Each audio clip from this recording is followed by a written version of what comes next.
Welcome to the second video in our Haptique tutorial series. In this session, we'll explore how to use rooms, add multiple devices. Now, since we discussed how to add a device into Haptique system, let's follow the same procedure to add more devices. For the demonstration, we have Home Assistant configured here. So let's add device from it to Haptique.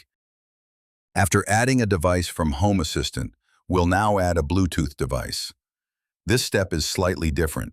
We can place the Bluetooth device inside the room, but we shouldn't configure it yet.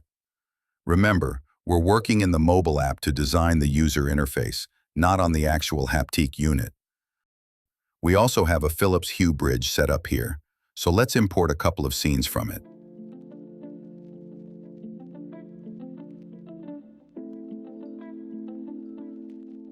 Looks like we now have several devices in the device pool. Let's place each of them into the room we created earlier. Each device comes with a dedicated icon, but you can modify it and browse through the available options. You can also rename each device before placing it in the room.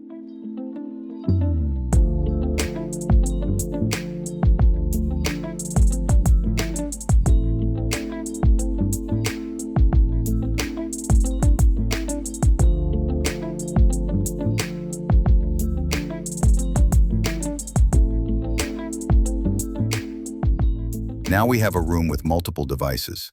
So let's explore a feature called Quick Buttons. Long press any device placed in the room, and you'll see the Quick Button bar appear at the top of the icons. You can add as many quick buttons as you want. Let's add the most useful ones. For the TV, we'll include Volume Plus and Volume Minus. For the media player, we'll add Play and Pause as quick buttons.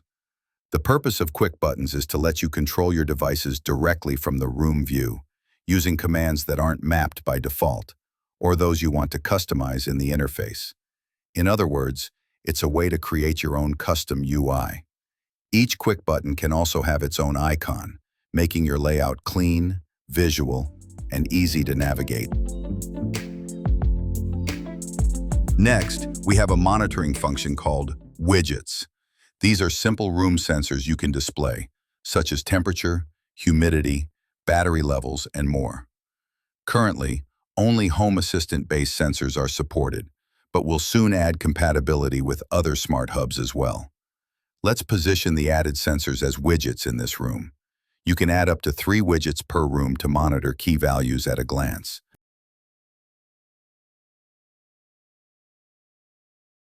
Now remember to press the Sync button. This will bring all the changes you made in the Config app onto your Haptique. With a single touch on any device, the quick buttons will appear, and they're fully touch responsive. You can navigate using the cursor keys, or simply tap to toggle controls. The widgets will appear as shown in this video, indicating real-time status updates from your smart hub, such as Home Assistant. And that's it for the second part of our video series. We hope you enjoyed it, and we're excited for you to learn even more about Haptique in the next episode.